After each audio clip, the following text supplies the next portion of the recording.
So we are here tonight to talk about the Safe Streets Initiative, enhancing road safety in Kalamazoo County. Again, I am Jim Hoekstra. I'm the Assistant County Engineer here at the Road Commission, Kalamazoo County. So we're going to talk about this project. This project is lovingly referred to as the SS4A. So if you've gotten a flyer in the mail, it probably has SS4A rather than the full title listed out. So if you hear me tonight referencing SS4A, that's the reason. So tonight we're going to cover a few topics. We're going to talk about what is SS4A. We're going to talk about SS4A and the Road Commission in terms of our action plan and our application for the grant and our selection for the grant. And then we will dive into the SS4A project, the Road Commission's project. At the end, we will also go over some frequently asked questions that we've been getting, and we will show you, I guess, where to go to provide feedback and questions as well. So tonight we're going to start a little bit of background. What is SS4A? Well, SS4A is Safe Streets and Roads for All. It is a discretionary grant program through the USDOT, the United States Department of Transportation. So again, what is the SS4A? The SS4A is Safe Streets and Roads for All. It is a discretionary grants program through the United States Department of Transportation. It is funded through the Infrastructure Investment and Jobs Act, or the IIJA, which funds this program from 2022 through 2026. And the program allocates $5 billion of funding for regional, local, and tribal road safety initiatives.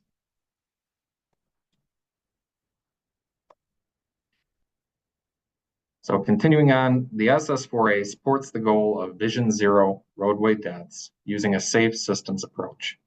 The grant covers studies, planning and demonstration, and implementation projects. It currently has awarded $2.9 billion, and out of that, $144 million has gone to Michigan.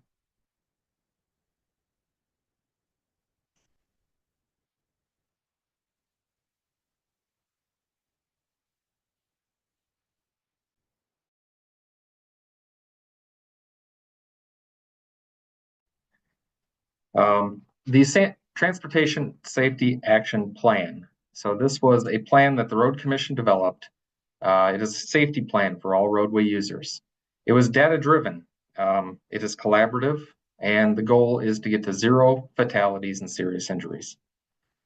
This report was performed a couple years back, and it has a mix of findings.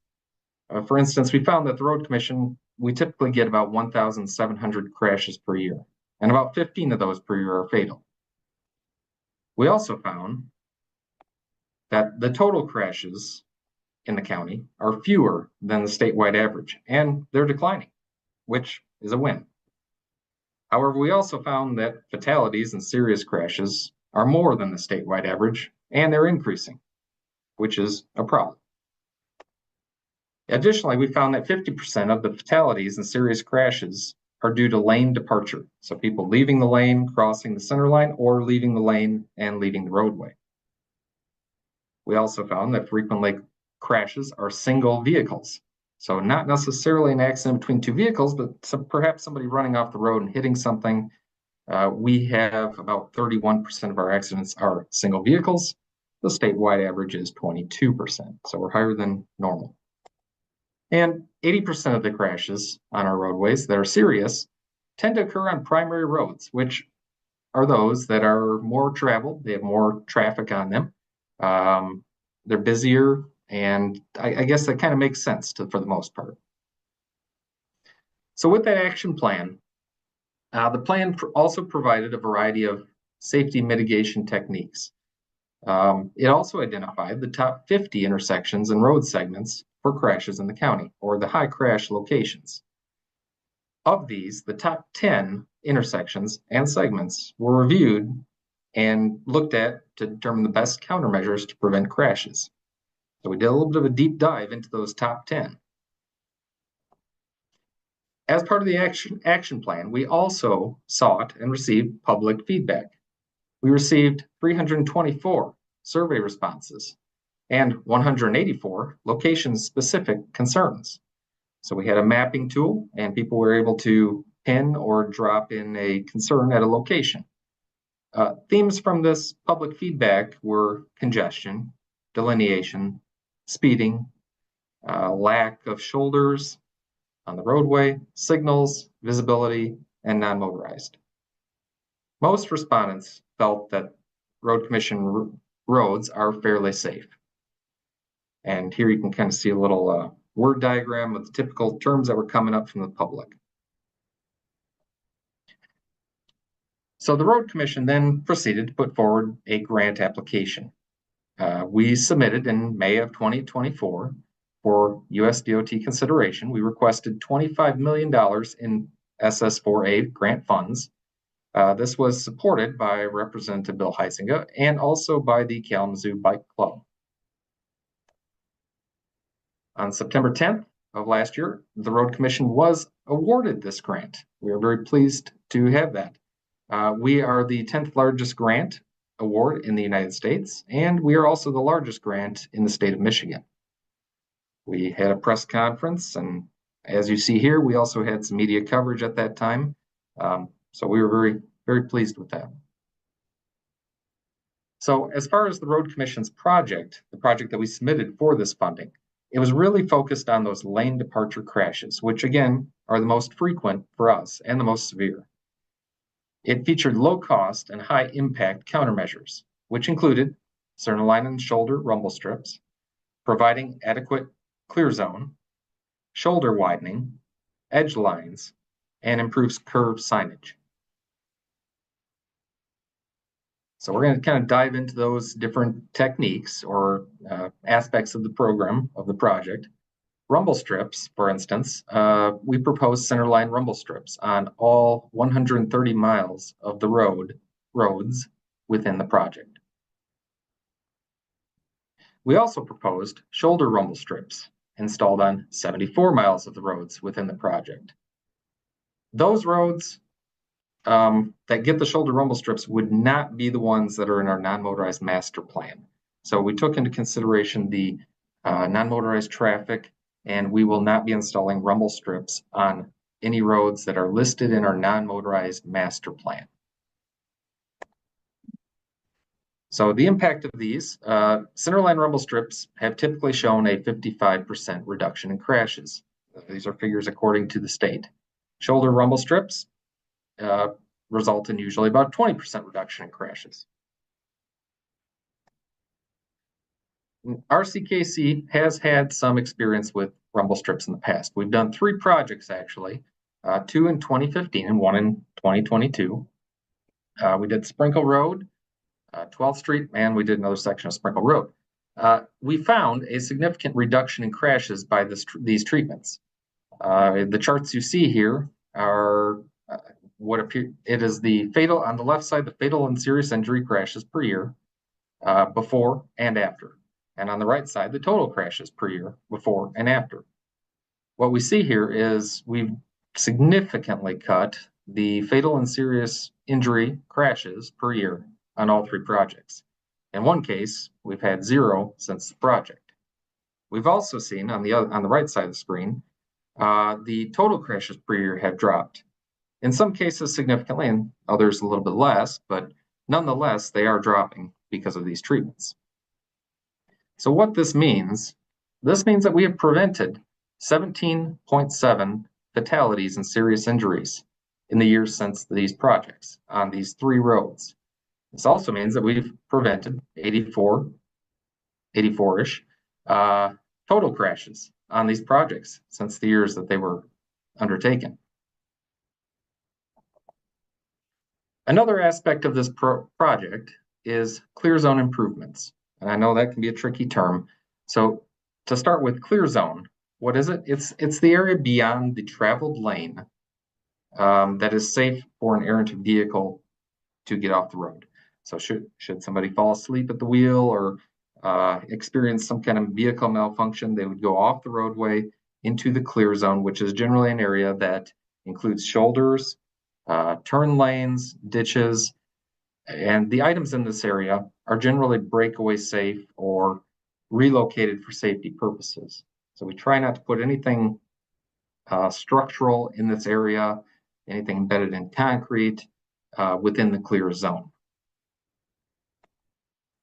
So for this project, clear zone improvements means tree removal, culvert extensions, roadside flattening, and potentially other fixed object removals, which could include rocks or should somebody have another encroachment.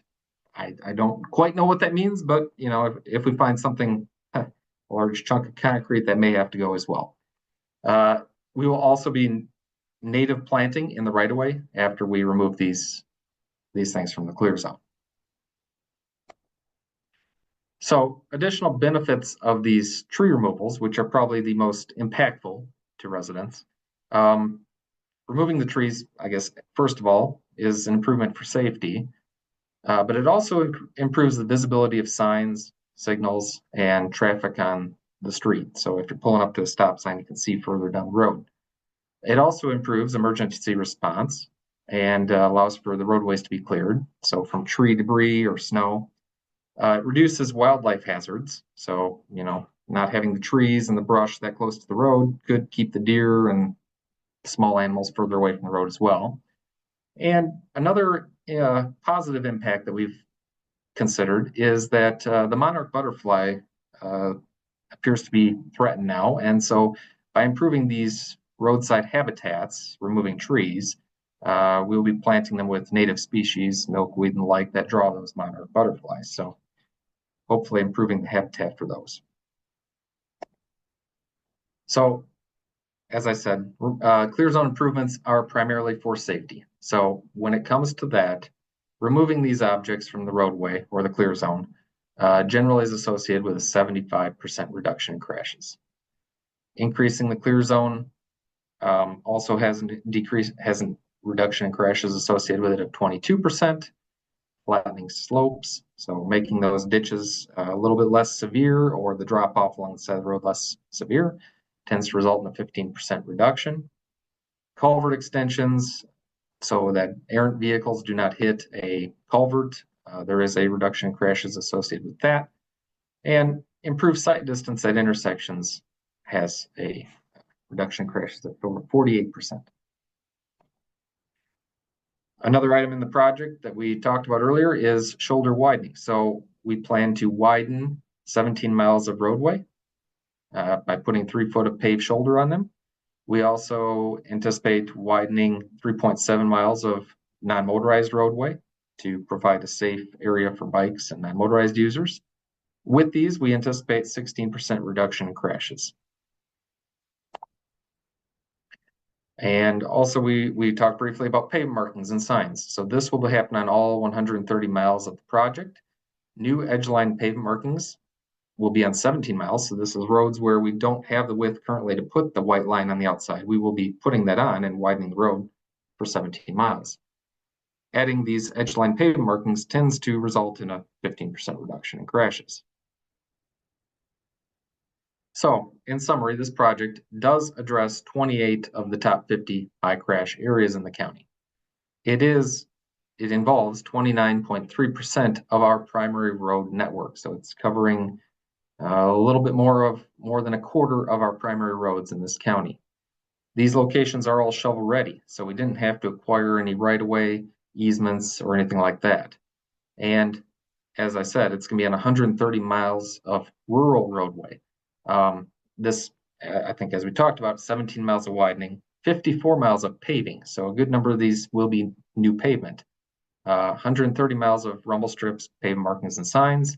And there will also be 6 left turn lanes added. And this project we anticipate will be complete in 5 years. That is the grant parameters. So this map here, I believe, is posted to our website. If not, it will be shortly. But this is the SS4A project, and it does show here color-coded what the different treatments are. So you can see on here the red would be a reconstruction, where we are taking the road all the way down to gravel, reconstructing, and then putting in the shoulder the rumble strips as well as the clear zone improvements. The orange would be a resurfacing job, but widening the road, and again, the rumble strips and clear zone improvements. The blue would be a paving job to facilitate the rumble strips, clear zone improvements, pave markings and signs. And the green is where we are simply looking at cutting the trees.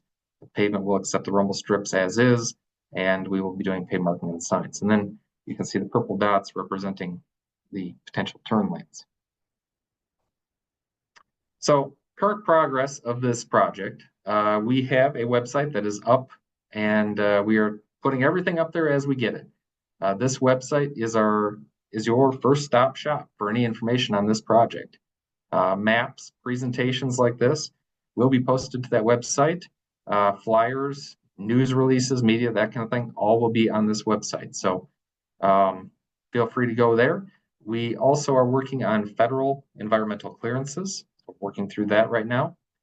We are doing tree surveys. I expect a number of you have probably seen the marks, the paint marks on the trees. So we're doing tree surveys. And we are also working through finalizing the FHWA, or Federal Highway, agreement for this project. So before we can do any further work, shovels in the ground, we need to have that agreement in place. So I'm going to walk through here. You may not be able to see the map, but I'll walk through in terms of what to expect for the next 5 years. In 2025, we expect to send out 75 miles of roadway for tree letter notifications. So letting folks know what's coming for their trees, that they can respond saying that they want the wood or if they want us to take away the wood. We'll also be developing design and specifications for bids. And in the fall, we're anticipating about 35 miles of tree removal, which equates to about 1,500 trees. In 2026, we anticipate 40 miles of tree removal. We anticipate 75 miles of rumble strip installation, pave markings and signs, 26 miles of paving, which includes 1.1 miles of widening. 2027, we expect 29 miles of road for tree removal. We anticipate 29 miles of road, both for the rumble strips, the pave markings and signs, as well as for paving. And of those 29 miles, 8.4 will be widening. And the map on the side does show these by year. This map is the same as what's on our website, so you can filter based upon the year if you would like, and it's all color-coded in that regard. 2028, we anticipate 16 miles of road for tree removal, 16 miles of road for rumble strips and signs and markings. 8.3 of that will be newly paved roads, and 2 miles of that will be widening. And then lastly, in 2029, this will be the final year of the project. We expect 9 miles of road for tree removal, for paint, signs, paving, and widening. All of those things will happen for those 9 miles of road. So again, mentioned earlier, the website is the first stop shop for staying up to date with this project. We do have on there the project locations and an interactive map, breaking it out by the years. And I believe we also specify the different treatments and a lot more information on there than I can cover tonight. We also talk about the current progress and updates. So any new updates will be posted there. We have our safety action plan posted there as well, should anybody desire to see that. We have presentations like this, meeting information. There will be future meetings as we get into this project. So those jobs that require are very invasive to residents, may involve a detour, something like that. Those we will have further meetings. So we will keep you informed as those proceed. We also have our FAQ, or frequently asked questions, on the website.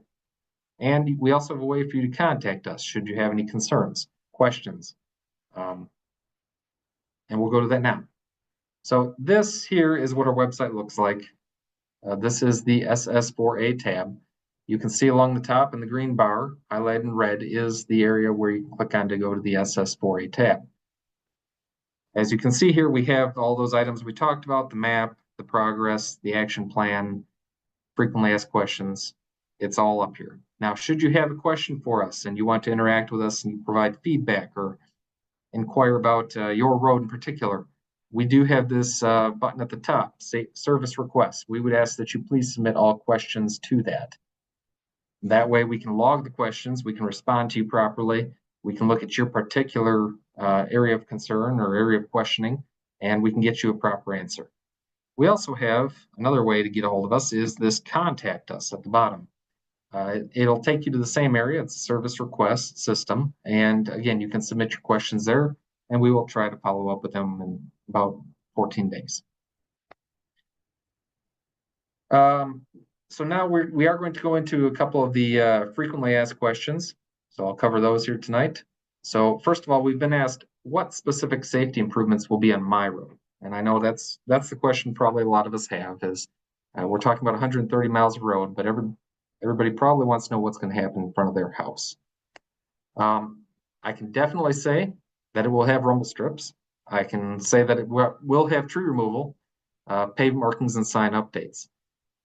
Depending on your location, it may have paving and widening. That is where I would recommend that you check the map for details. Those roads will be called out and noted on the map. So how are these roads selected for the project? Well, again, these roads were selected based upon that action plan that we put together a couple of years back, which was based upon crash history or crash rates and public feedback. These roads are generally rural in nature. They are primary roads carrying higher volumes, and they generally have higher speed. So another question people might ask is why rumble strips? Aren't these for use only on highways? Well, they are typically used on highways. You'll find them on I-94, 131, any of the M routes really will have them, but there have been success of using them on two-lane roads, and we've seen that here at the Road Commission as well. Many states and counties are seeing the benefits. They are very highly effective and they are low cost. So how will this project affect road access? So in terms of getting to your house, to your driveway, what should you expect? Well, it will vary. Most work will require at least a temporary lane or shoulder closure. Some projects, however, if we're going to be paving the road, they may need to be closed and detoured.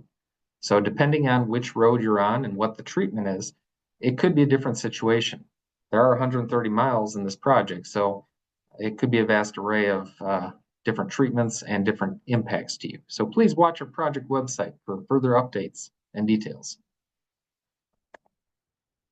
Another question that we've gotten is, how will the rumble strips affect cyclists? Well, we understand that, putting the rumble strips on the outside edge of the road in the area where the bikes typically ride will result in a rough and uncomfortable riding surface. Probably unsafe for the bikers as well. We are committed to the safety of all users. So we will not be installing the shoulder rumble strips on any non-motorized route on our master plan.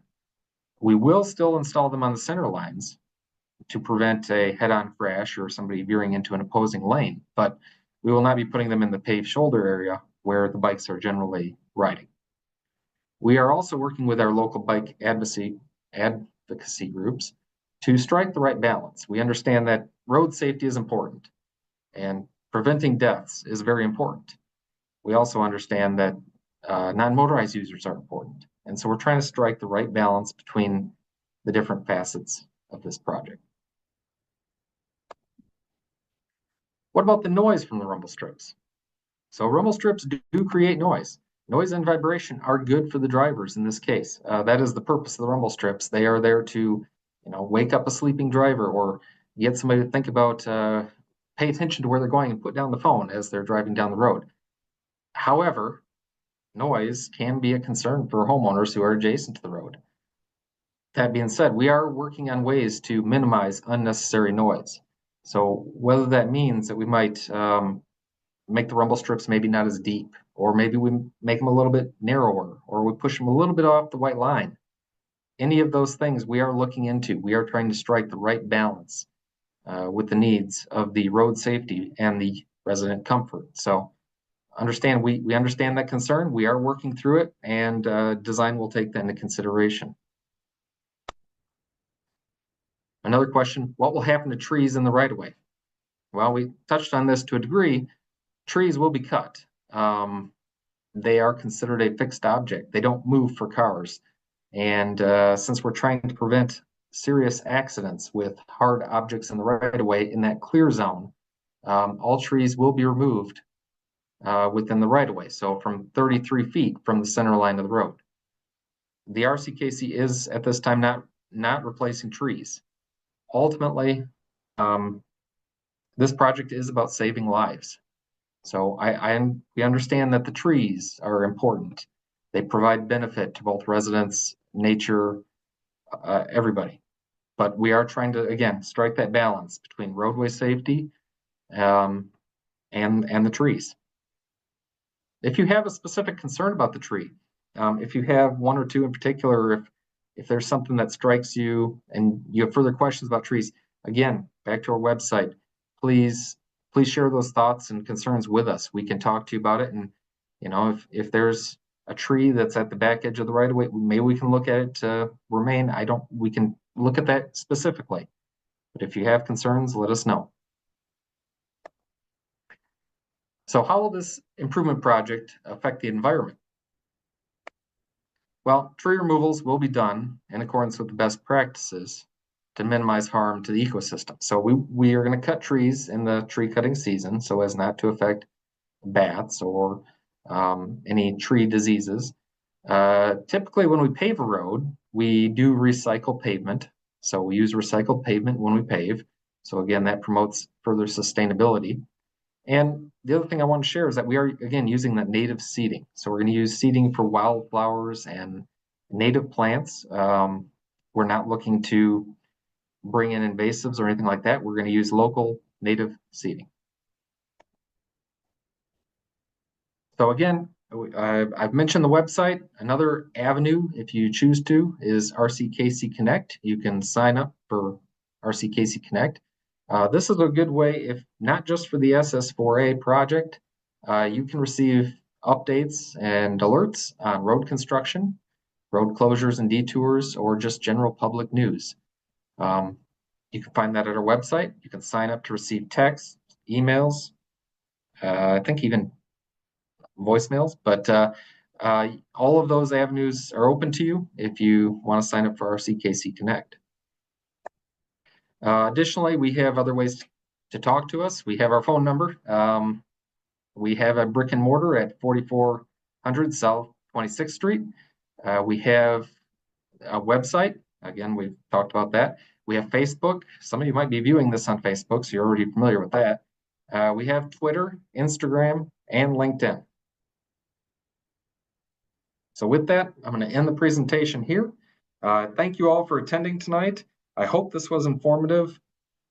Again, if you have any further questions, we'd be more than happy to talk to you about them. We will not be taking questions on this topic, on this project online here tonight. However, we do want to make sure that we get back in touch with you. So we ask that you go to our website or log a service request, call us up, log a service request that way, and we will follow up with you accordingly, and we'll try to talk to you about your specific concerns. So again, thank you, and I hope everybody found this informative this evening.